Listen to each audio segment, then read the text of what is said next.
Kualitas air menjadi isu penting karena sebagian besar masyarakat Indonesia masih bergantung pada sumber air permukaan seperti sungai, danau, serta air tanah. Tingginya kegiatan industri, pertanian, dan pembuangan limbah rumah tangga menyebabkan masuknya berbagai bahan kimia ke dalam air. Air tidak pernah terdapat dalam keadaan benar-benar murni. Bahan atau unsur yang terdapat di dalam air umumnya berasal dari tanah, udara, dan metabolisme jasad air. Unsur-unsur atau bahan tersebut dapat dikategorikan dalam 3 golongan, yaitu gas, unsur anorganik, dan organik. Distribusi ketiga golongan unsur atau bahan kimia tersebut sangat menentukan sifat-sifat kimia air.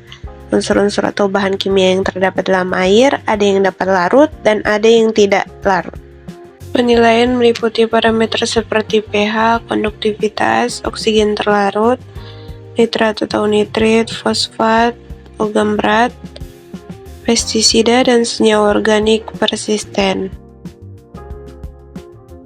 Sumber pencemaran kimia yang pertama ada pembuangan limbah industri, yang kedua runoff pertanian atau peternakan, yang ketiga limbah domestik atau rumah tangga, yang keempat tempat pembuangan akhir, landfill, dan kebocoran tangki, yang kelima tambang, yang keenam sumber alam geogenik, dan yang ketujuh produk perawatan pribadi, obat-obatan, dan senyawa organik persisten. Fakta lapangan di Indonesia. Di Indonesia, berbagai laporan resmi menunjukkan bahwa kualitas air di banyak wilayah masih berada pada kondisi yang memprihatinkan. Kementerian Lingkungan Hidup dan Kehutanan melaporkan bahwa sejumlah sungai besar terkontaminasi oleh limbah domestik, industri, dan pertanian yang menyebabkan peningkatan kadar bahan organik, amonia, dan senyawa kimia lain di perairan.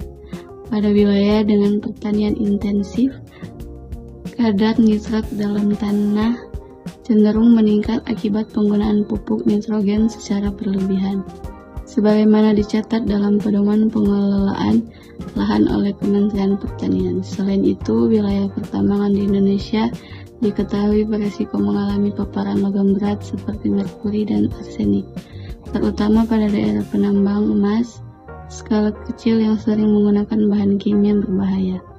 Fakta-fakta ini menunjukkan bahwa pencemaran kimia di berbagai sektor telah memberikan tekanan serius terhadap kualitas air nasional.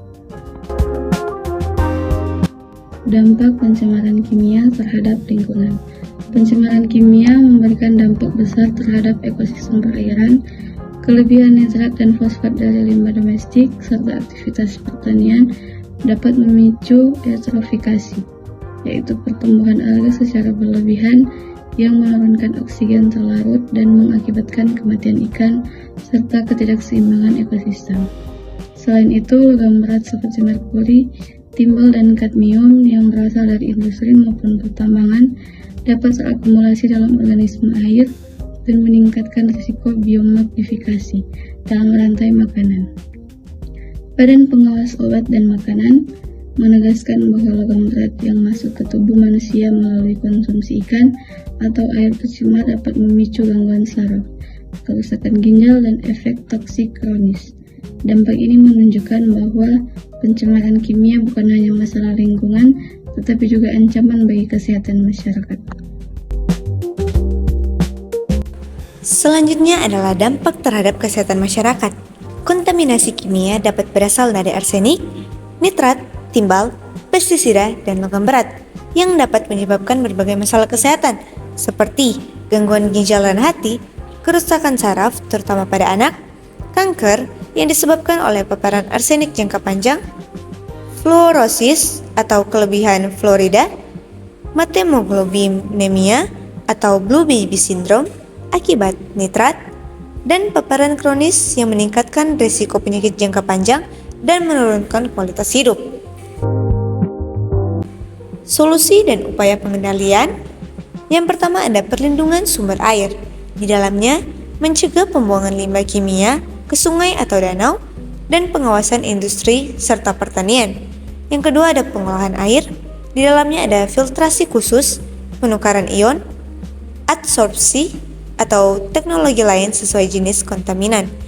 Selanjutnya ada pemantauan rutin, seperti pemeriksaan kandungan kimia secara berkala sesuai standar. Selanjutnya ada regulasi dan kebijakan, penerapan batas maksimum kontaminan berdasarkan pedoman WHO.